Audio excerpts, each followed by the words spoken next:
Well, Mr. Lavrov, I just want to say first, thank you very much for taking time out of your busy schedule to discuss what's going on in the world right now, these events that you yourself are an actor of. So let's go right down to business. The first thing I want to ask is sanctions. These sanctions that are currently imposed on Russia, they're of course unprecedented. And they are really negatively affecting the lives of ordinary Russians, even though Washington is saying that it's not targeting Russians. What can you say about what the goal of these sanctions are and who the target really is? Well, thank you for the invitation, and I believe the goal of the sanctions is much more strategic than just Ukraine. I think what we witness in Ukraine is the quintessence of the Western course, strategic course, to marginalize Russia, to contain Russia, to stop Russia's development, and to reduce Russia to zero role in world politics and world economy, world trade, world sports, art, science, education. And we observe unprecedented steps our Western colleagues are taking. And one of the underlying trends is the United States' desire, which has been much more manifested by the Biden administration, to come back to unipolar world. And if you wish, they are trying to take the melting pot concept from the United States soil and to make the melting pot from the entire world, and they would be the melters. The European Union already, I think 99% stopped trying to be independent. President Macron, of course, keeps repeating that strategic autonomy for the European Union is his goal, and he would be fighting for it, but my guess is that he would not succeed. Germany is already absolutely ready to be under the United States orders, and the situation with Nord Stream 2 clearly indicated what exact place in the world politics Germany occupies now, when the Americans, in fact, have persuaded, quote unquote, the Germans and others that they, the Americans, know much better what Europe needs for its energy security than Europeans themselves. And there are many examples like this. So the sanctions drive is going to continue. They are threatening the fifth wave. Maybe there would be another wave, but we're used to it. And I will recall that long before the Ukrainian crisis erupted because of the illegal anti-constitutional coup d'etat, the sanctions were already imposed on us. It was, when the Jackson-Vanik Amendment was repealed, Magnitsky Act was immediately introduced, and the sanctions in one way or another stayed. And then there was a series of sanctions, as you mentioned, to punish us, basically, for supporting the legitimate cause of Russians in Ukraine, basically, Russians in Crimea. You know the story. I wouldn't rehearse the events and the sequence of events, but the latest sanctions wave was really unprecedented, and as President Putin recalled, we are now champions of the number of sanctions introduced against the Russian Federation, more than 5,000 individual acts, almost twice as many as was introduced against Iran and North Korea. But sanctions always made us stronger. After the sanctions announced in 2014, when the West could not accept the free vote of Crimeans to rejoin the Russian Federation, when the West basically supported illegitimate anti-constitutional coup d'etat, when the West ignored. You know what was very interesting for me when I talked about those events to my Western colleagues? They very often use the tactic of cutting off unwanted historical period. The situation in Ukraine, they start discussing only with what they call annexation of Crimea. If you remind them that it all started with the European Union being unable to insist on the implementation of the deal which they guaranteed by the opposition, and when the opposition just has thrown away the deal signed and guaranteed by the European Union, and then the leaders of the opposition and of the so-called Maidan, the radicals like Dmitry Yarosh, was saying, we stand for Ukraine without Ruskis and Katsaps, which is Muscovites.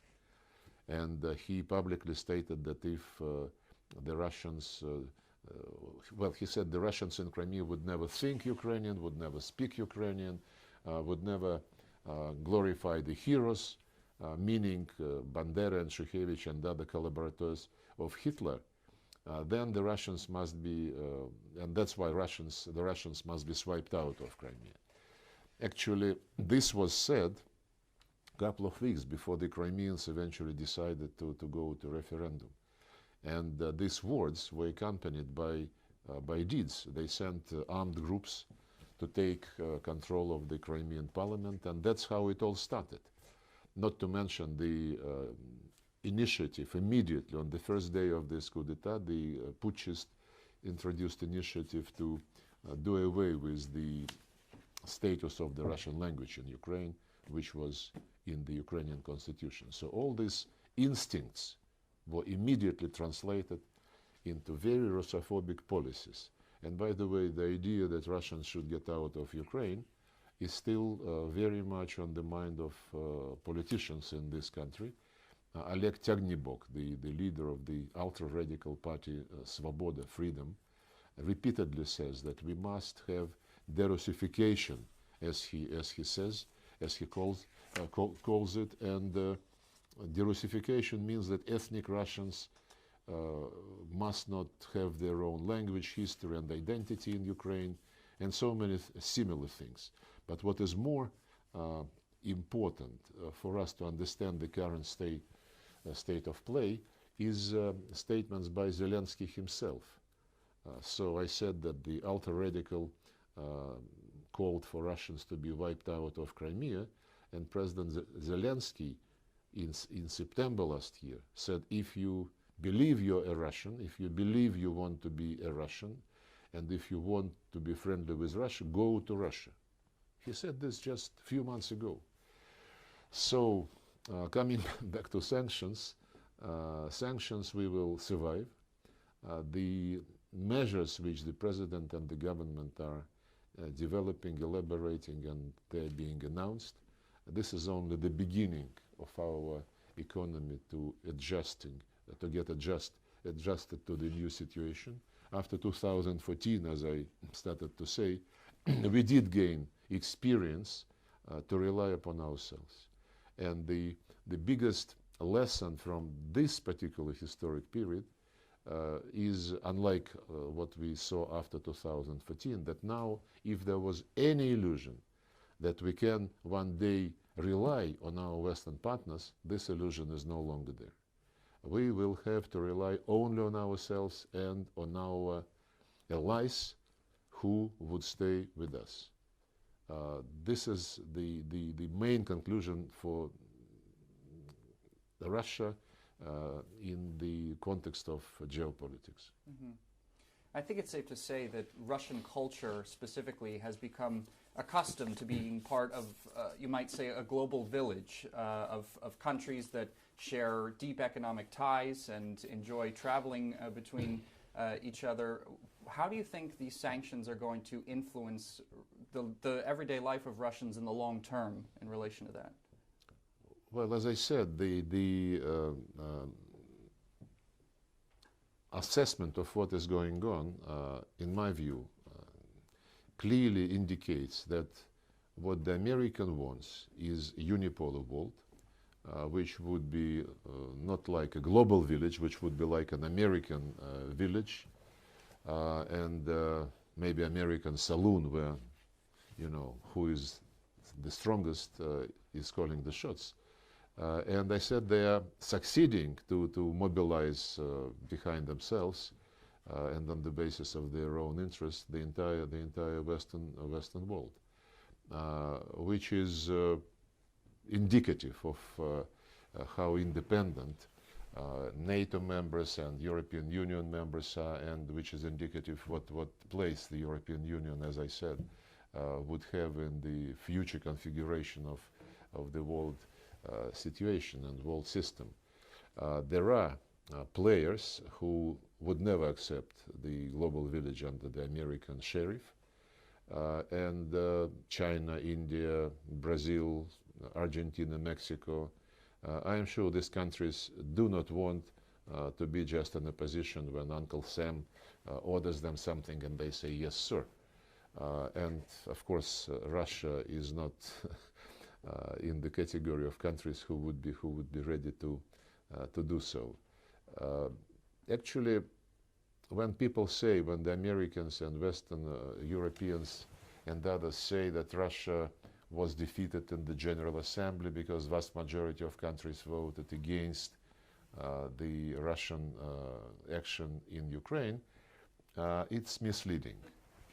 Because if you take the population represented by the countries who were not voting against Russia, and especially if you take the number of countries who introduced sanctions against Russia, majority of those who voted against us did so under huge pressure, under blackmail, including, I know this for sure, including the threats to individual delegates regarding the assets in the United States, bank accounts, children studying in universities, and so on and so forth. It's absolutely unprecedented blackmail and pressure without any scruples. So majority of those countries who voted with the West, they did not and they would not introduce sanctions against Russia. They believe that it's, not very big price to pay for their own practical cooperation with Russia, just to vote on something which is needed for the West for entirely propagandistic purposes. So we will be, as always, open to cooperation with anyone who is ready to do so on the equal basis, on the basis of mutual respect and searching for balance of interests. And the countries in the east of Russia are much more disposed to act on this basis, and we will certainly reciprocate for the benefit of both us and our partners. We are not closing the door on the West. They are doing so. But when they come back to their senses and when this door is reopened, we will be looking at proposed projects of cooperation with very important thing in mind, to which I alluded already, that we will be going into cooperation with them, knowing very well that we cannot be sure that they are reliable and that they are credible as long-term partners. Mm-hmm. Well, I'd like to take the discussion now to a sort of different topic, these US-sponsored biolabs in Ukraine. I mean, for years already, Russia has been trying to bring the world's attention to them, and the latest piece of evidence connected to them, the Russian military just put forward not too long ago with documents signed by US officials in connection to them. Why do you think the world is not paying so much attention to these biolabs, and will Washington and its allies be held accountable for what they're doing there? Actually, it's interesting that the special military operation launched by the President of the Russian Federation helped discover many things which are very important for understanding of what is going on. Recently, the military of Russia, together with Donetsk and Lugansk forces, discovered documents of the Ukrainian general staff indicating clearly that they were preparing a massive attack against Donetsk and Lugansk republics. So the operation which was launched by Russia, in fact, preempted the threat and did not allow them to implement what they wanted to do, and they wanted to do exactly what they failed to do implementing the Minsk agreements. They were trying to use what they call Plan B, and to take these territories by force with bloodshed on unbelievable scale, in addition to what they have been doing to civilians for the last 8 years. But another set of documents which was discovered is, as you said, documents related to military biological activity of the United States in Ukraine, the documents with signatures of Ukrainian officials, US military.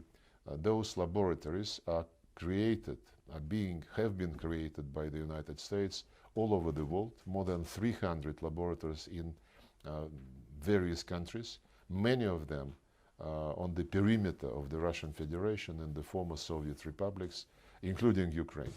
Ukraine is probably the biggest project for the Pentagon, who is running this show. The Special Defense Threat Reduction Agency of the Pentagon is in charge of this biological activity, and they're developing very dangerous pathogens, including plague, including brucellosis, anthrax, many others, which are really very dangerous, and we know that they were experimenting on potential infections which could be related to the ethnic groups living in the east of Ukraine and in neighboring regions of Russia. We have been raising this issue in international organizations for, well, I would say almost more than 20 years.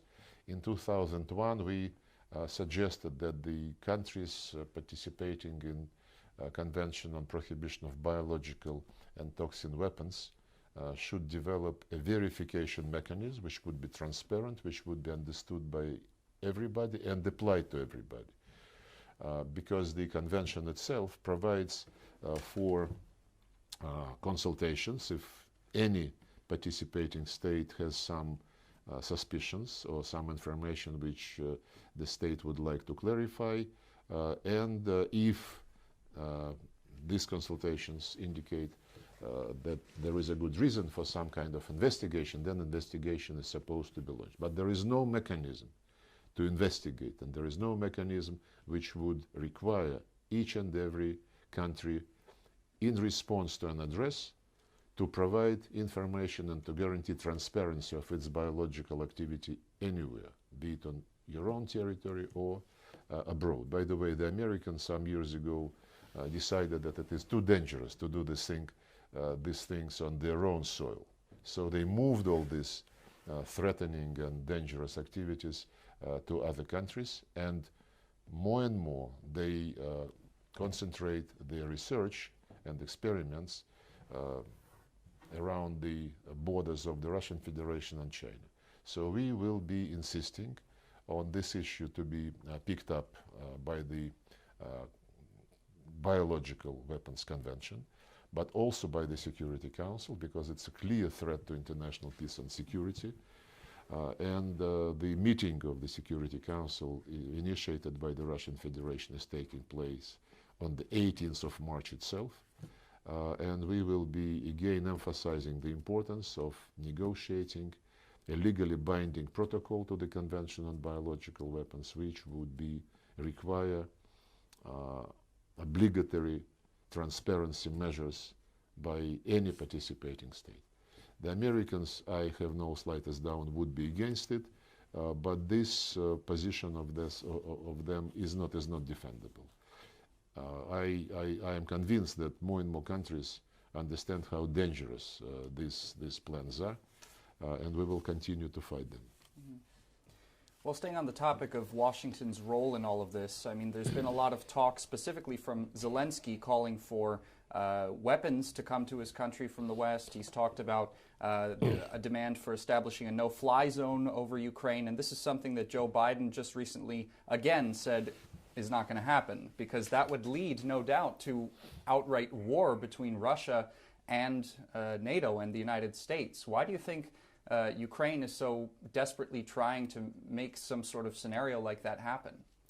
Well, I think Ukraine understands that Joe Biden, whatever you think of some of his statements, is a very experienced politician, and he understands that it is absolutely inadmissible to establish something like a no-fly zone, to provide planes to Ukraine, and to do other things which will bring the risk of direct confrontation between NATO and Russia immediately. But Zelensky also understands that there are much less responsible politicians in the United States who are being agitated by Ukrainian lobby and just driven by Russophobic feelings, and many of them are in Congress. And as you know, they adopt every now and then resolutions condemning Russia, threatening Russia, and I believe he is counting on them pushing the president in the direction of a more confrontational approach. Well, we clearly said that any cargo moving into Ukrainian territory, which we would believe is carrying weapons, would be a fair game. I mean, this is clear, because we are implementing the operation, the goal of which is to remove any threat to the Russian Federation coming from the Ukrainian soil. And this was part of our proposal in December last year, when we suggested that we negotiate with NATO security guarantees, the way which would be codifying the old agreement reached at the highest level, that no country should increase its security at the expense of the security of others. So they know what it is all about. Number two, they also speak about missile defense. And for obvious reasons, for pragmatic reasons, they think of asking NATO members who possess Soviet air defense systems to share this with them. I would like to remind the countries who might be playing with this idea that the Soviet and Russia made systems of missile defense or of any other purpose are there on the basis of intergovernmental agreements and contracts, which includes end-user certificate. And the end-user certificate does not allow them to send these weapons to any third country without our consent. This is a legal obligation. I understand that legality and legal obligations is not something which our Western colleagues respect these days. They already, thrown away the presumption of innocence, the private property being sacred, and many other pillars on which, quote unquote, liberal values have been resting for so many centuries and decades. But this is a serious matter, and I can assure you that we would not allow these risks to be materialized. The purpose of operation is to protect the civilians, which have been bombed and shelled and murdered for the 8 years, and demilitarize Ukraine so that, as I said, it does not possess any threat to the Russian territory, and to find security guarantees which would be based on this equal, indivisible security principle for Ukraine, for Russia, for all European countries. We have been proposing this for many years. And of course, denazification is an absolute must, and that includes not only cancelling the laws encouraging Nazist ideology and practices, but it also includes withdrawing any legislation which discriminates Russian language and other national minority languages, and in general national minority rights in Ukraine, which have been hugely discriminated and offended. Well, we've talked a lot about the kinetic war, but I wanted to ask another question about the information war, actually. A few days ago, the White House had a briefing with several popular TikTokers in the United States, and they were basically, briefed on a new anti-Russian narrative that Washington wants to put forward. What do you think about such a sort of underhanded propaganda technique when it's usually Russia that they're accusing of misinformation and underhanded tactics? Well, we are very, very small player in international information war. The information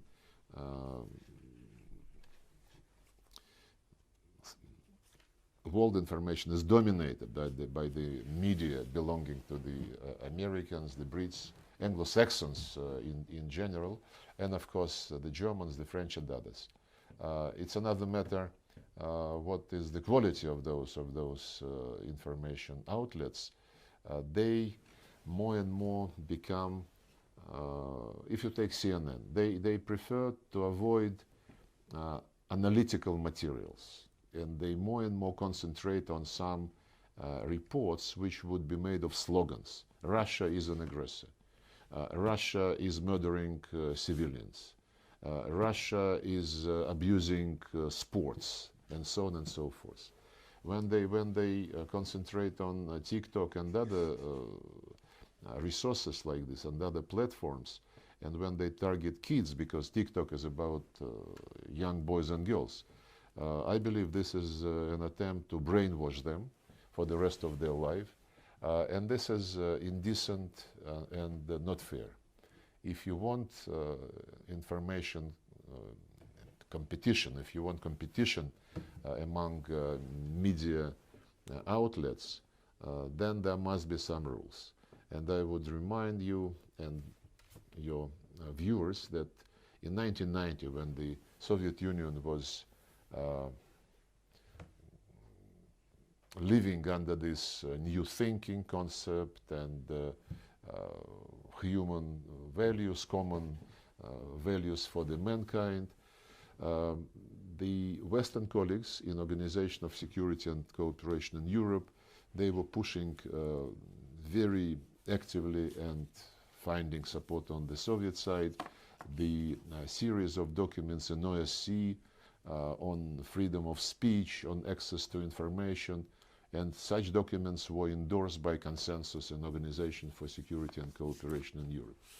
These days, when your channel and Sputnik many years ago were banned from attending, for example, press conferences and briefings in Élysée in Paris, and when we were drawing the attention of the French colleagues that this was against their commitment in OSCE, they were saying, no.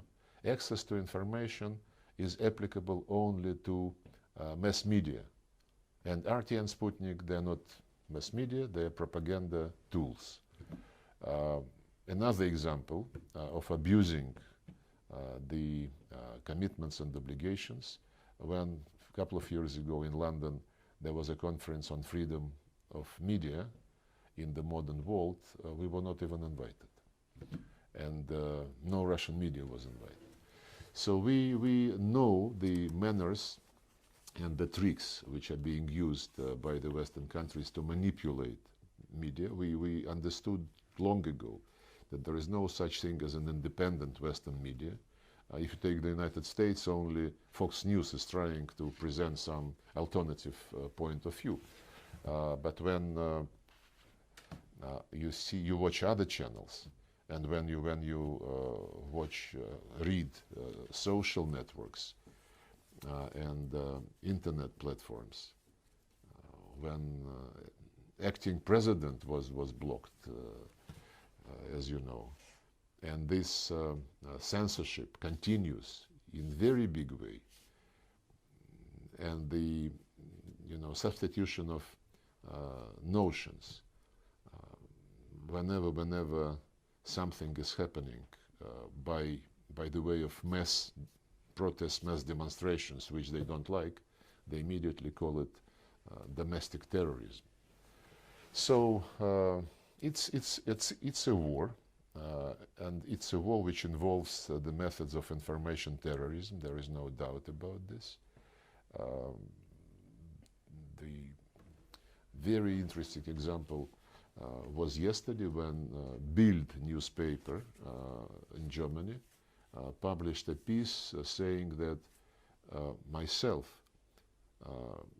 on the evening of Wednesday, left Moscow by plane to go to China, but in the area of Novosibirsk, the plane turned back because either Putin told me to come back or the Chinese said, we don't want to talk to you. It was published by, yes, it's a tabloid, but it is millions of copies. And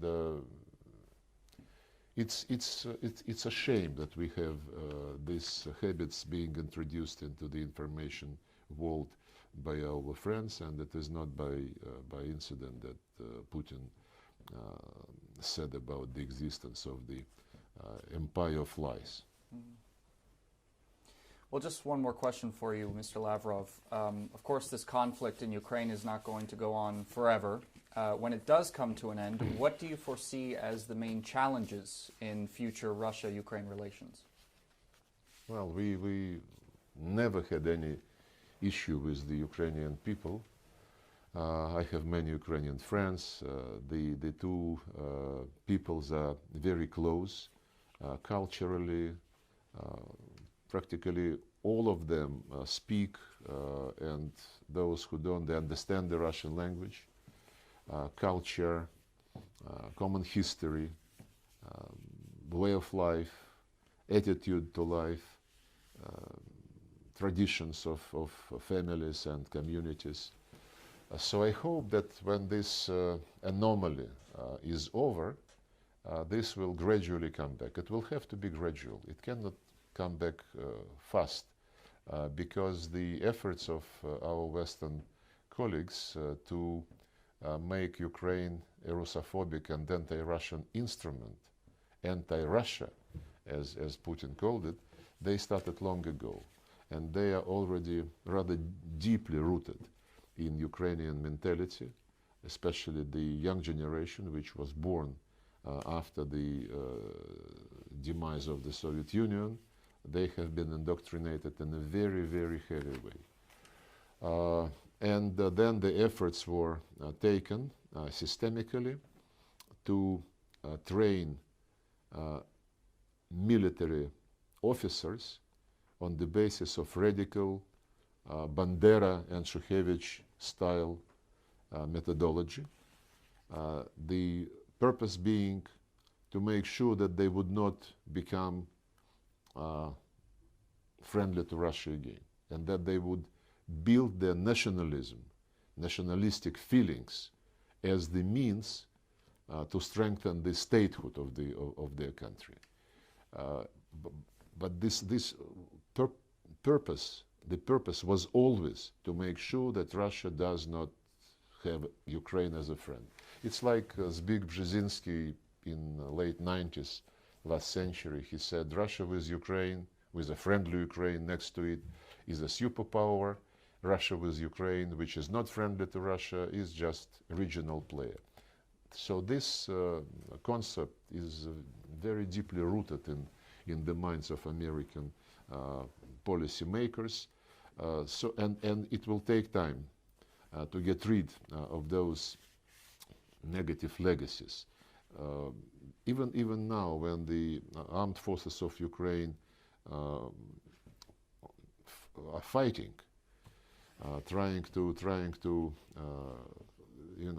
procrastinate the crisis. This is happening because the leaders of Ukraine, with the help of American and other Western advisors, reformed the army the way which put these radicals, Bandera-like trained officers, to lead all more or less meaningful units in the Ukrainian army.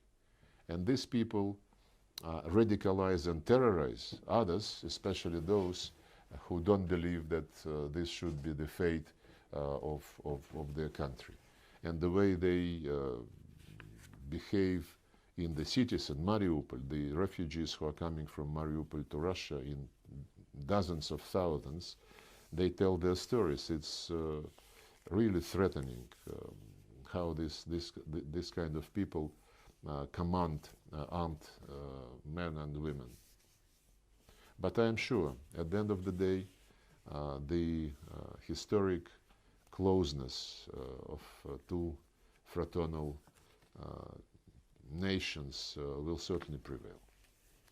Well, on that note, Mr. Lavrov, thanks again for giving us this interview and showing our viewers the Russian viewpoint. It was a great discussion. Thank you very much.